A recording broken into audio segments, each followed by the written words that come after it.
నాడు ప్రదక్షిణం చేస్తే సార్వభౌమత్వం. అయితే నేను ఇక్కడ మీకు ఒక మాట చెప్పవలసి ఉంటుంది. స్వయంగా భగవాన్ రమణులు చెప్పిన మాట. అరుణాచలంలో అరుణగిరికి ప్రదక్షిణానికి మంగళవారము శ్రేష్టము, చాలా మంచిది. మంగళవారం నాడు గిరి ప్రదక్షిణం చేస్తే ఎందుకో తెలుసా? అది అగ్ని కొండ, పావకి సుబ్రహ్మణ్య తత్వం, అది సుబ్రహ్మణ్య క్షేత్రం, శివానుగ్రహం.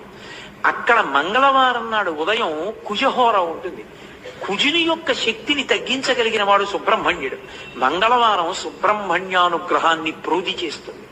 అందుకే మంగళవారం నాడు ప్రదక్షిణం చాలా గొప్పది. సూరి నాగమ్మ గారు ప్రతి మంగళవారం గిరి ప్రదక్షిణానికి వెళ్ళేవారు. అప్పుడు మంగళవారం నాడు ప్రదక్షిణం చేసిన వాడు సార్వభౌముడవుతాడు.